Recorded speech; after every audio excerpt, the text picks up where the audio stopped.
ยังนะเป็นละโงกปะโธ่เดินทางดอกตัวเก็บได้ข่อยอ่ะแต่พอดีเลย3 ดอกเขากะพี่ลึกว่าใหญ่การมันนี่ก็การตัวใหญ่บ้านพัวผมอยู่ตักบาย ตะวายลำถ้วยพวกการมันโอ้ลึกโคตรใหญ่เอาให้เพิ่นเบิ่งค่ะปะโธ่จักน่าจะประมาณ7 โลนี่เนาะแม่นไข่ได้อยู่ใส่นี่นะบ่าวน้ำเซ่เฮานี่ถึกยังนี่ถึกเวทปอเอายังเกาะเหยื่อนะดวงตัวดวง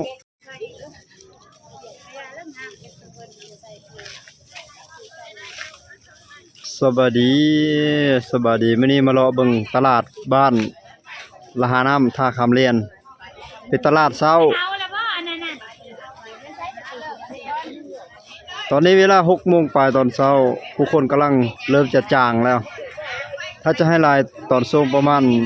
6 โมงตรงโซนนั้นคนยังหลายจะเริ่มวางขายกันตั้งแต่ 3-4 โมงเช้าถึงประมาณ 7 โมงครึ่งก็จะปิดตลาดละทุกคนก็จะกลับบ้านกลับเฮือนกลับซ่องไปเฮ็ดอยู่เฮ็ดกินออกให้ออกหน้าออกสวนไปเวียกไปงานอันนี้ร้านขายซีนหมู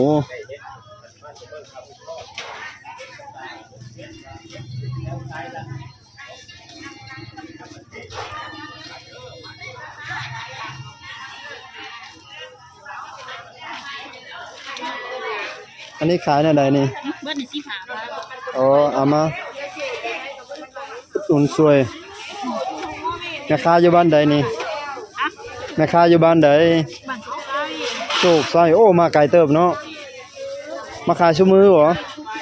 มือกับมากมือกับวันมากอ๋อแล้วแต่ไม่ได้ว่างเนาะว่างบ่ได้ค่าเวียกแล้วมา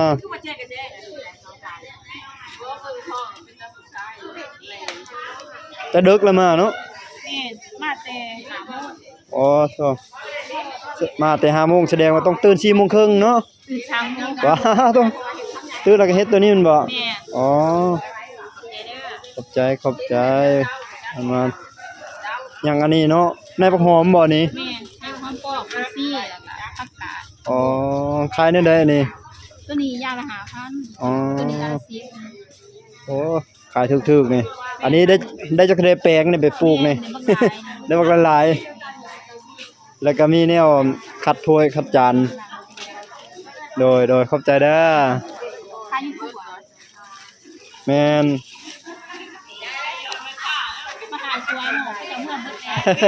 ต้องเขาจะมาขายลายครับตอนประมาณน่าจะ6 โมงเนาะแม่นนะ6 โมงต้นร้านโดยตอนนี้6 โมงปลายแล้วตื่นสายนิดนึงมื้อนี้โดยได้ยัง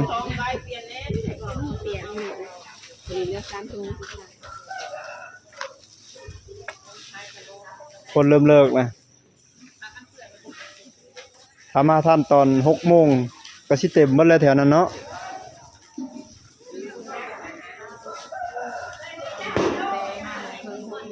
อ๋อ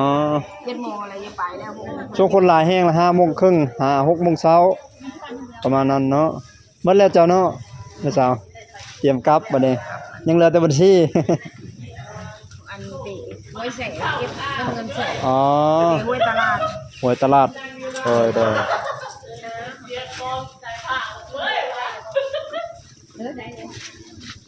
มาเบิ่งทางนี้ก็ต้องมองหงยาวปลูกเองแล้วบ่นี่แม่ต้องเสียบ้างขายไปพ่อแม่นะอ๋อบ้านเฮาเองปลูกตามเข้มซี่แล้วเบิ่งจังหวะนี่เนาะงามยาว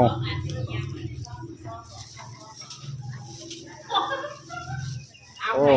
ขายหลายอย่างเนาะมีทั้งอาหารทะเลนำได้ย่างทำมาเบิ่งหมูสดก็มีหมูสดมีตีนไก่นำมีไก่มีตีนไก่แล้วก็มีหมู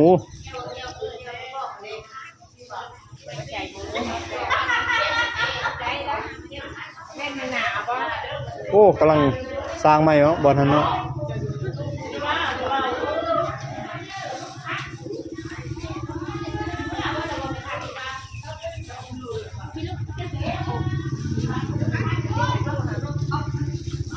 ซื้อขนมมาขอวันนี้ว้าโธ่ ยังหลายเฮือนยังกระสอบหนึงอันพี่น้องทางพ่อตาเพิ่นเอามาอิหยังนั่นน่ะเฮ็ดหยังน่ะเฮ็ดละโงกว้าโธ่ ได้3ดอกต้องเก็บในคอเนี่ยแต่พอดีได้3ดอกเขากะ พี่ลึกว่าใหญ่ การมันนี่จะการตัวใหญ่ เออ ไปการเอาเลย อยู่โคกผูกอยู่โคกกันบ้านพัวผมอยู่ตักบาย ตะวายลำถ้อยพู่ การมัน โอ้ ลึกโคตรใหญ่ เป็นละ โอ้ โงก เห็นละโงกเป็นโลบ่นี่เนาะฮอดบ่ ไปทางเดินเลย โลหะอัน70หักเอาโลหะเอาซื้อ โอ้ติดปลายเรียบร้อยเนาะโลละ55 บาทเอ้ยบ่แม่น 70 55,000 75ตัวนี้ก็45ไปใช้แล้วปลาดุกเข้าหม้อแล้ว พูดแล้วแบบ อ๋อโธ่ใหญ่เลยเดี๋ยวไปเบิ่งปลาดุก มีน้องแล้วได้ปลาดุก มันเรียกปลาหยังไงปลาน้ำเสบางเฮียงว่าแล้วจังได๋ จะเอา ไปเบิ่ง หัวเลยเดินไปแง่มันร้ายแน่มันตา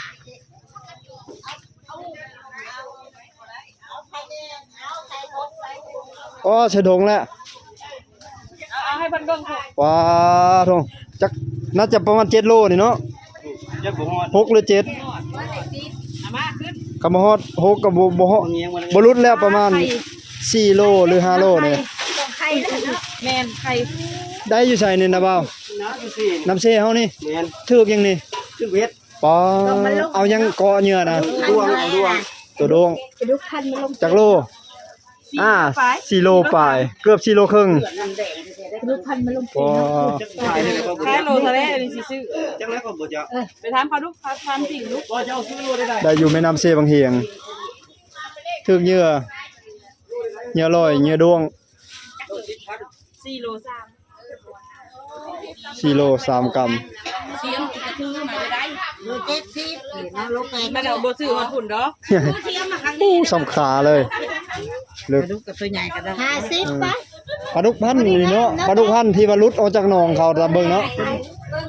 หรือว่าจากไรวะใหญ่คักแน่ๆเลย 2แฟน 4โลปลาย 3เส้นใช่มั้ย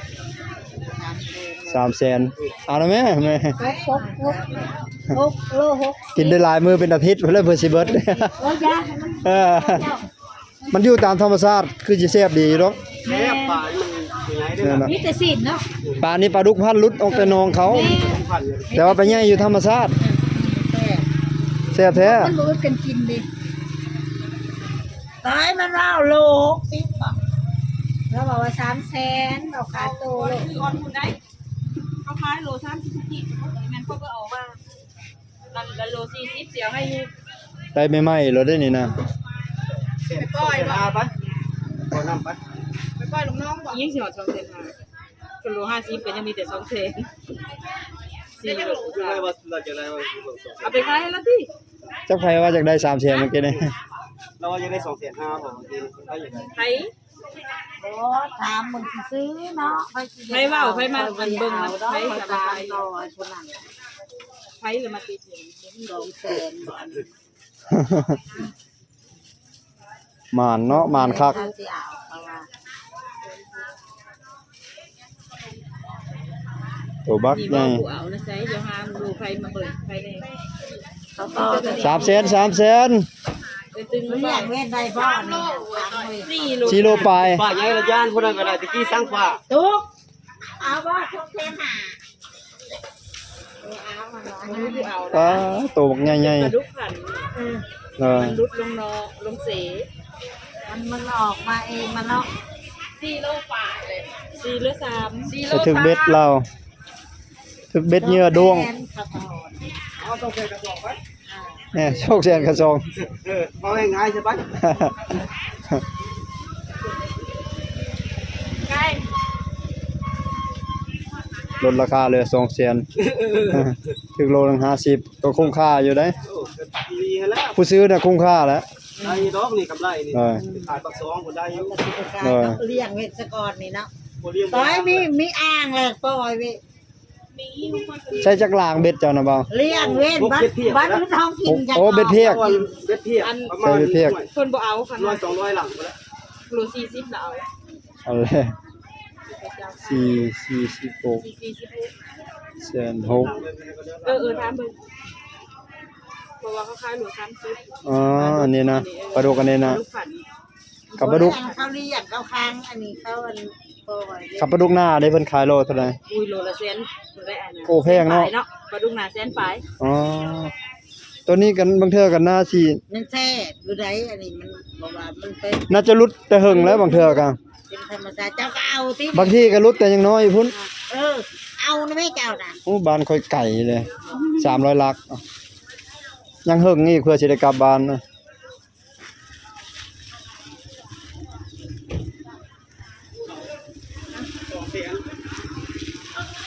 จะบอกให้คนนั้น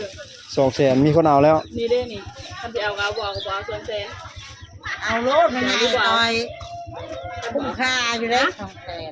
เอาก็เอา 2แสนคุ้มค่า ไอ้เต็มรถไหมอ่ะ ไข่แล้ว ไอ้มึงไปเลี้ยงมันออกลูกก่อน ของเบเล่ยัง ไป เอา ค่อยก็เอาหา มัน ของจุ่มค่อยก็มีเงินเป็นจุ่มค่อย เอาไปใส่หมูมัน 3ตัวค่อยเลี้ยง ให้มันออกลูกก่อนจังปล่อย ได้ไป4ใบแดง เอาลง ไม่ได้น้ำมันบ่ ได้เงินแล้วเด้เอามัน ได้ปะ4โล3 2แสน 4โล3 อันนั้นเขาเลี้ยงอยู่อันนี้บ่แท้ๆแล้วมันโล30ตาเลี้ยงอันนี้มาน้ำสีเป็นปลาทุกขันปลาเลี้ยงแล้ว ไว้เลยคนเลิกลาไหว้ขนาดเลยตลาดพอดี7โมงตรงตอนนี้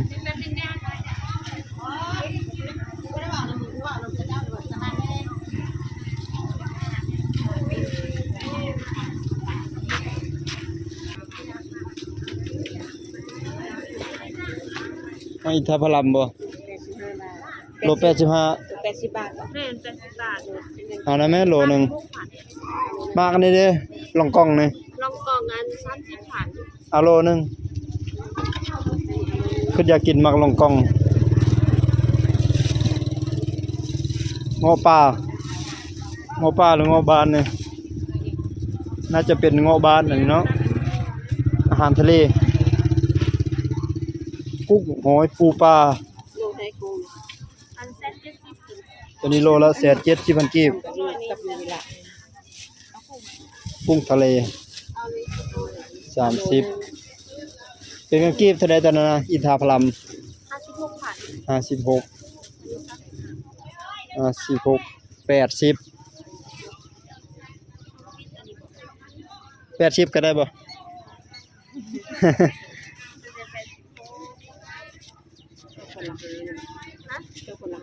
แม่นบ้านลูกสิ คนบ้านละหาน้ำ มีพ่อเองนะตัวคล้ายๆทางอันชุมนางอันนี้เลยพี่น้องกันนี่แหละเขามาอยู่บ้านนี่บ่ถ้าอยู่พี่ก็ได้ได้แม่บ่ได้สิประมาณคล้ายคือซอกแล้วเตียวออกไปคล้ายน้อยได้อยู่บ้านกับแม่อยู่กับแม่ที่นี่คล้ายคือ ขายชั่วมือบ่นี้นะ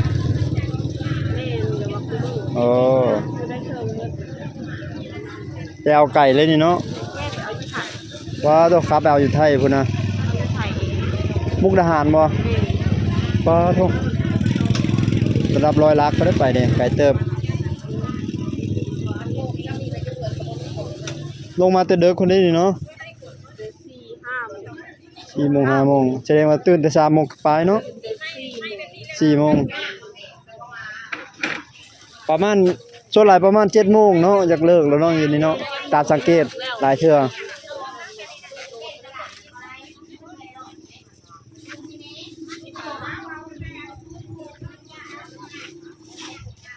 บรรยากาศครึมๆคือฝนสิตกเด้อท่านผู้ชมในตอนนี้นะ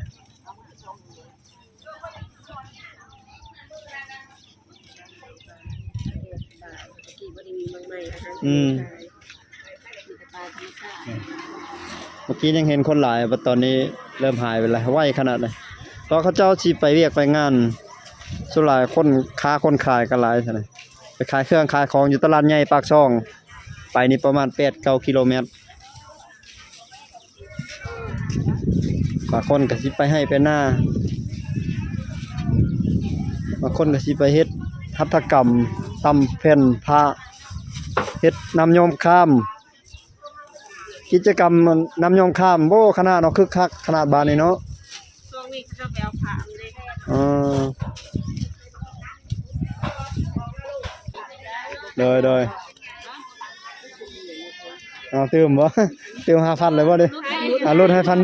ขอบใจ ลดให้1,000ขอบใจติดตามวิดีโอถัดไปเด้อพี่น้องเด้อวิดีโอนี้ลาทุกคนไปก่อนเอาไว้ส่ำนี้เนาะบ๊ายบายกลับก่อน